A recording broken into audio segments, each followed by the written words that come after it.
Gujarat police જે છાતી ઠોકીને જ્યારે કહે છે કે ગુજરાતમાં ઝીરો ટોલરન્સની નીતિ છે, જ્યારે ગુજરાત પોલીસ ડ્રગ્સનો કારોબાર પકડે છે ત્યારે હેડલાઇનો બનતી હોય છે કે ગુજરાત પોલીસે નશાના નેટવર્કની કમર તોડી નાખી. પણ સામાન્ય રીતે કોઈ પણ વ્યક્તિને વિચાર આવે કે આ ડ્રગ્સનું શું થાય છે, ક્યાં મૂકવામાં આ ડ્રગ્સને આવતું હોય છે અને પકડાયા પછી ખરેખર પોલીસ દ્વારા કેવી આના પર કાર્યવાહી કરવામાં આવે. આજે જે ખુલાસો થયો છે તે સાંભળીને તમને પણ લાગશે કે તમે તો કોઈ કોમેડી ફિલ્મ જોતા હોય, પણ આ સત્ય છે અને તે પણ સરકારના દસ્તાવેજો પર. ભારતના ઓડિટર એન્ડ કમ્પ્ટ્રોલર જનરલ એટલે કે કેગના રિપોર્ટ એવો ભાંડો ફૂટ્યો છે કે જે સાંભળીને આખી સિસ્ટમ પર જે છે હવે સવાલો ઉપડી રહ્યા છે. રિપોર્ટ મુજબ છેલ્લા 12 વર્ષમાં ગુજરાત પોલીસે જપ્ત કરાયેલા ડ્રગ્સમાંથી 2332 કિલો ડ્રગ્સ એ તો ગાયબ જ થઈ ગયું છે. અને જ્યારે જવાબ માંગવામાં આવ્યો ત્યારે પોલીસે જવાબ આપ્યો શું ખબર છે? પોલીસે કહ્યું, સાહેબ ડ્રગ્સ તો ઉંદરો ખાઈ ગયા છે.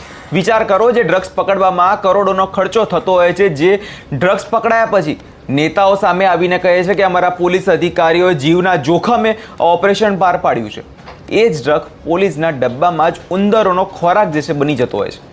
આજે આપણે આ નશાખોર ઉંદરો અને ભ્રષ્ટ સિસ્ટમનો જે છે પર્દાફાશ કરવાનો છે. જ્યારે આંકડાઓ સમજવા જઈએ તો હા, આંકડાઓમાં CID ક્રાઇમ અને કેગનો જે સત્તાવાર ડેટા જે છે આ ઉમેરવામાં આવ્યો છે.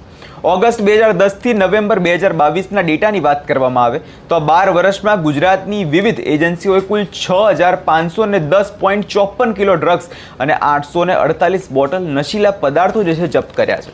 જ્યારે આ નશાનો નાશ કરવાનો સમય આવે એટલે કે ઓક્ટોબર 22થી જુલાઈ 2023 દરમિયાન, ત્યારે ચોપડે માત્ર 4177.86 કિલો જ ડ્રગ્સ નોંધાયું, એટલે સીધો 2332.48 કિલોનો જે ઘટાડો નોંધવામાં આવ્યો. એટલે કે કુલ જપ્ત કરાયેલા જથ્થામાં 35% ડ્રગ્સ હવામાં જ ઉડી ગયું.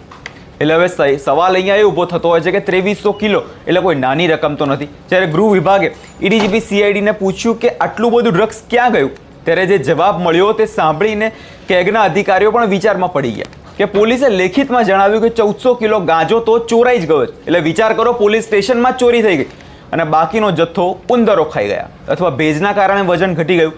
એટલે જ્યારે પોલીસે હવે સવાલ આમાં પ્રશાસન અને પોલીસ પર પણ ઉઠે છે કે ઉંદરોના નામે ડ્રગ્સ સગે વગે કરવામાં જે છે આવી રહ્યું છે, કેમ કે આ ડ્રગ્સ ફરીથી બજારમાં વેચી શકાય. કેગના